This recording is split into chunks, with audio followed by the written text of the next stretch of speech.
Bertemu kembali dalam mata kuliah Manajemen Perkantoran. Hari ini kita sudah memasuki pertemuan ke-11. Adapun materi yang kita sampaikan hari ini adalah dengan topik komunikasi perkantoran dan manajemen rapat. Komunikasi perkantoran itu menjadi salah satu bagian terpenting dalam manajemen perkantoran. Karena apa? Karena dalam manajemen perkantoran itu ada kegiatan tata usaha, kegiatan administratif yang dimana ada penugasan-penugasan dari atasan dan juga manajemen rapat yang dikelola atau dilakukan oleh bagian tata usaha dalam hal melakukan rapat atau meeting. Hari ini kita akan mencoba menjelaskan beberapa pokok materi, yaitu pertama tentang pengertian manajemen perkantoran, yang kedua tentang perbedaan komunikasi formal dan informal, yang ketiga menjelaskan proses komunikasi, dan terakhir adalah memaparkan manajemen rapat.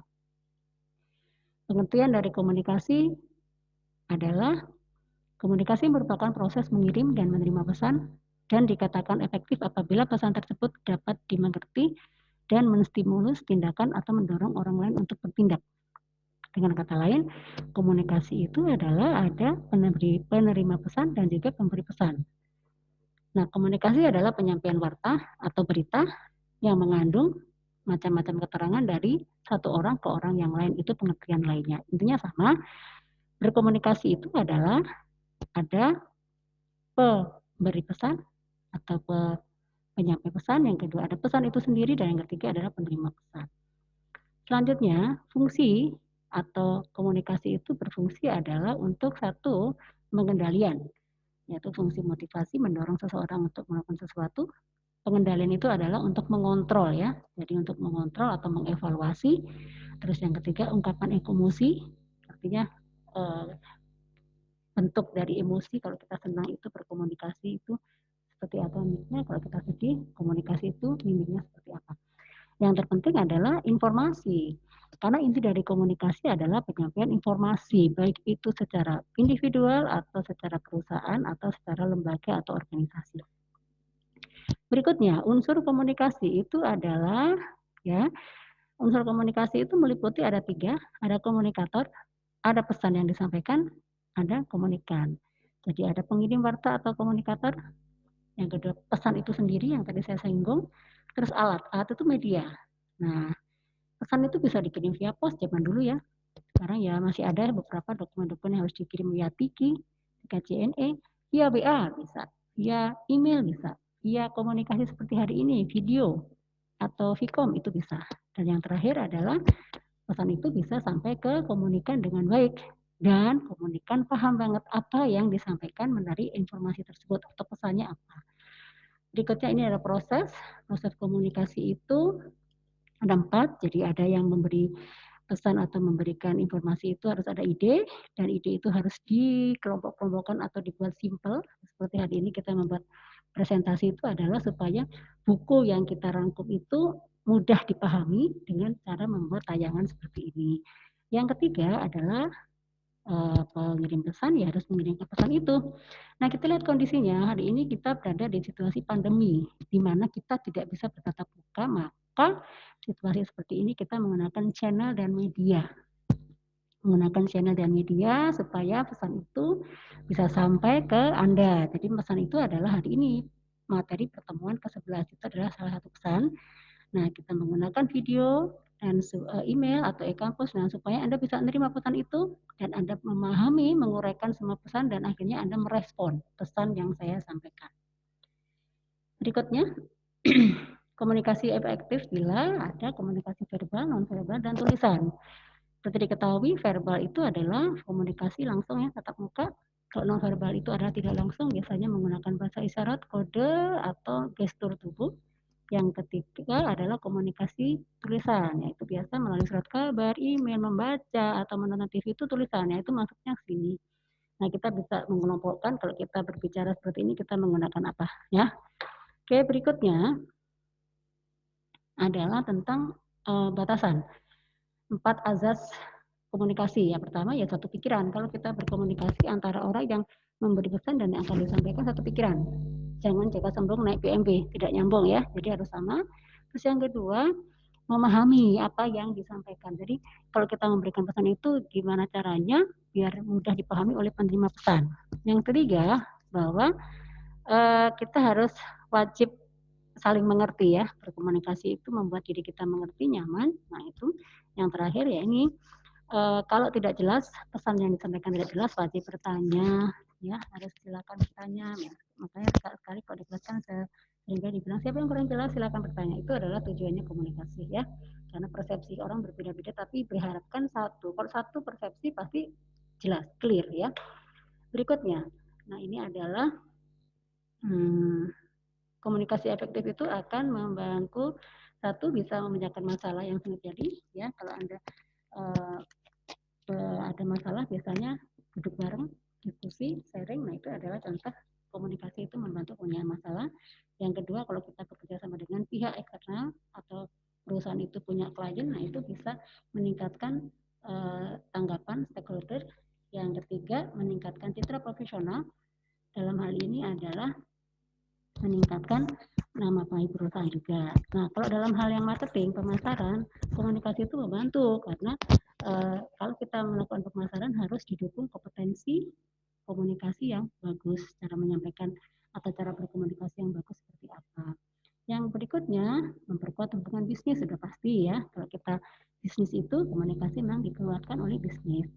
Terus membantu alur kerja seperti yang tadi disampaikan, ada atasan, ada bawahan, ada pimpinan, ada anak buah, ada staf. Nah itu harus ada komunikasi yang baik antara atasan dan pimpinan supaya harus kerjanya efektif, bagus.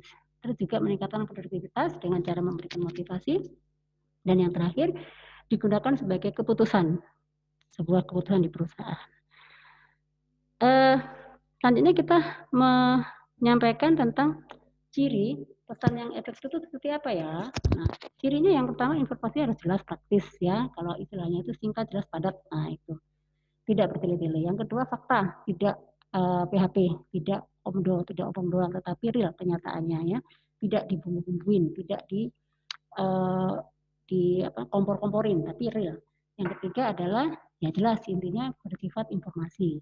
Ketiga, jadi kita informasi itu, komunikasi itu atau pesan itu harus bisa dipertanggungjawabkan. Kalau semuanya itu terrangkum dalam satu informasi yang bagus, maka penerima pesan itu mau merekomendasikan ke orang lain ya. Tapi kalau tidak dapat dipertanggungjawabkan, ya si komunikan tidak mau merekomendasikan ke orang lain.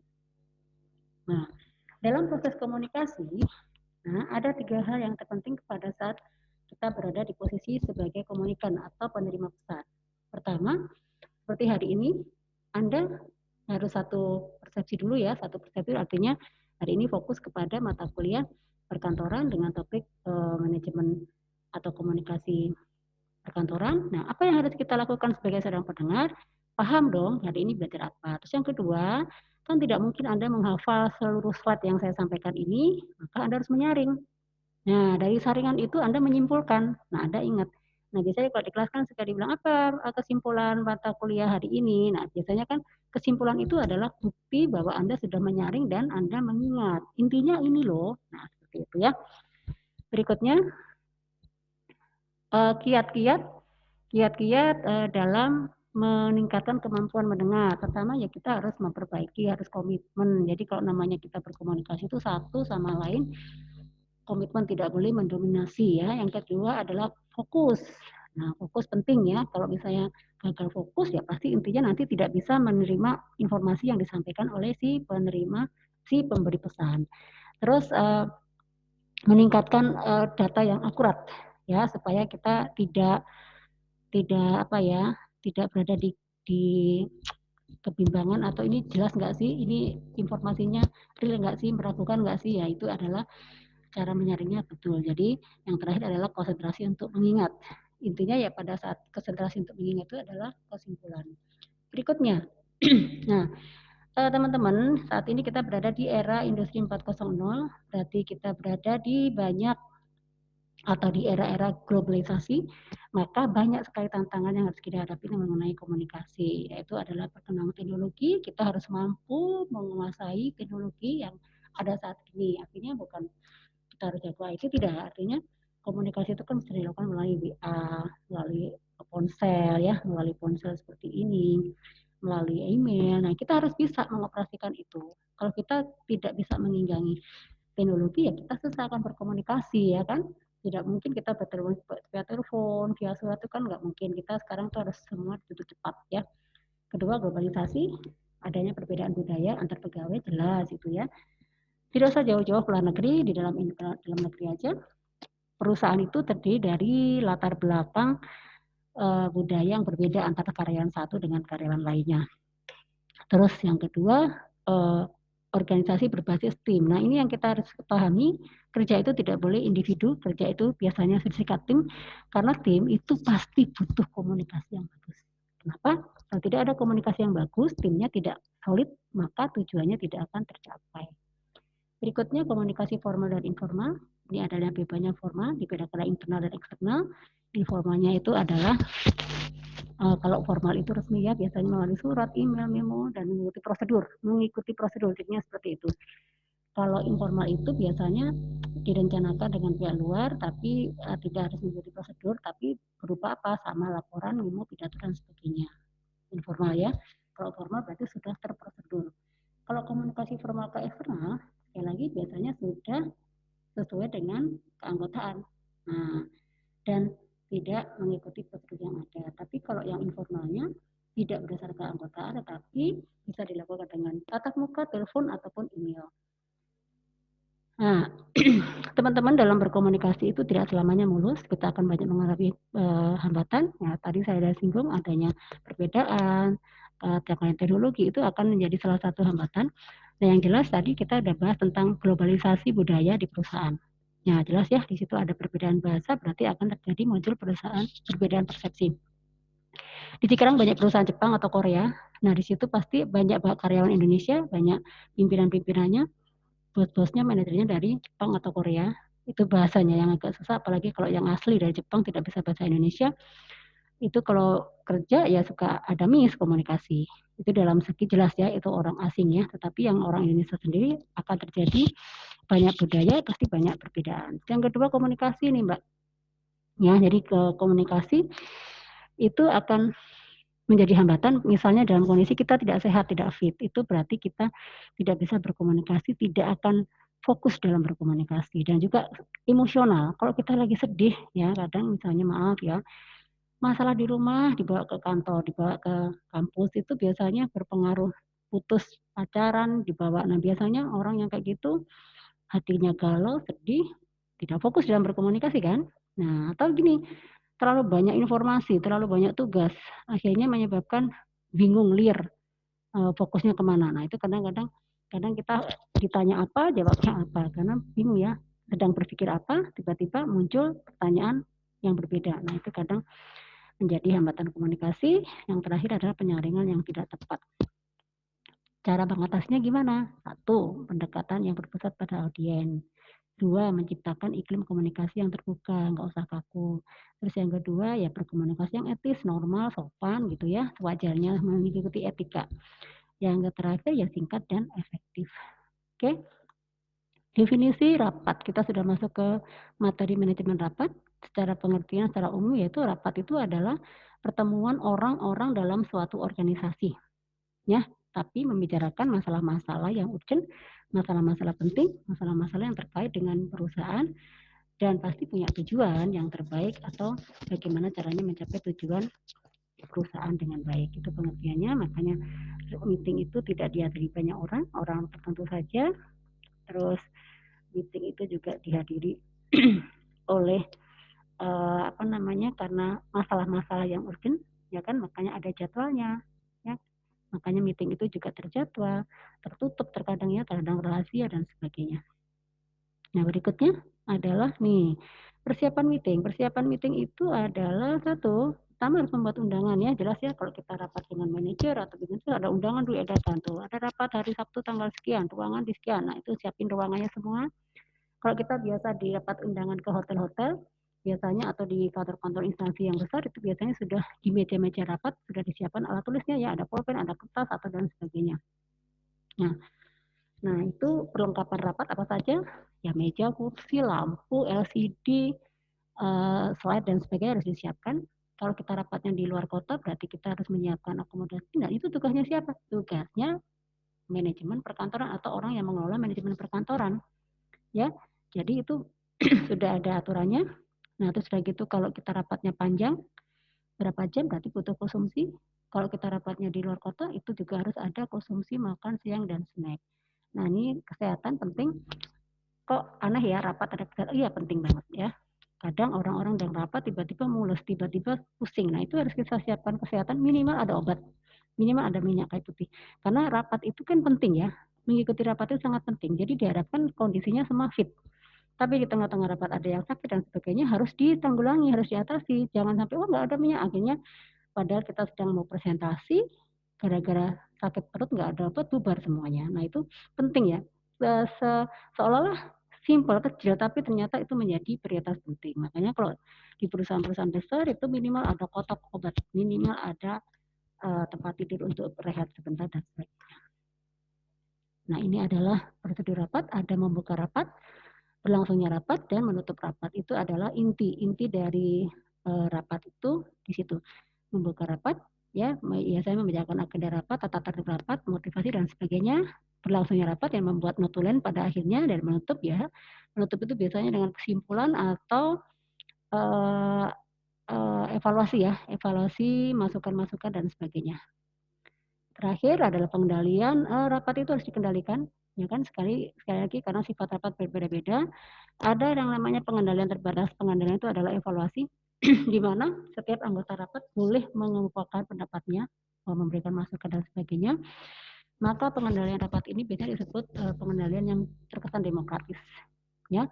Tapi ada juga pengendalian ketat. Tidak semuanya orang bisa memberikan masukannya. Nah, sifat rapat ini biasanya agak terkesan otoriter ya, kaku. Nah, tapi untuk menjembatani ini, ya karena memang rapat itu ada yang memang sifatnya umum, ada yang sangat rahasia sehingga kita tidak bisa mengeluarkan pendapat dan hanya mengikuti ketentuan keputusan hasil rapat. Nah, maka dibuatlah ada pengendalian gabungan. Jadi boleh memberikan masukan asal sopan, santun, isinya berbobot dan tidak melewati koridor yang ditetapkan. Kalau sudah mulai agak panas dan sebagainya harus diambil lagi dan jadi supaya semuanya kembali normal. Tidak terlalu full bebas tapi juga tidak terlalu ketat. Ini etika rapat yang terakhir ya. Kalau orang rapat itu karena sudah ada undangannya, sudah ada ruangannya, siapa yang akan diundang, siapa yang memimpin rapat, topiknya apa, maka diusahakan kalau kita mengikuti rapat harus tepat waktu. Maka sebagai seorang pengelola atau yang berada di pengelolaan tata usaha atau perkantoran, maka dia harus segera disiapkan ruangannya ya itu sebelum 1 jam sebelum dimulai biasanya sudah disiapin semuanya sehingga tamu-tamu atau yang akan menjadi rapat juga bisa hadir dan pengikut rapat atau peserta rapat juga harus tepat waktu, memang harus penuh persiapan, tidak ada alasan saya nggak tahu, saya nggak dapat undangan dan sebagainya. Ya, sudah mengisi daftar hadir. Nah, usahakan kalau kita mengikuti rapat itu harus mematikan alat komunikasi.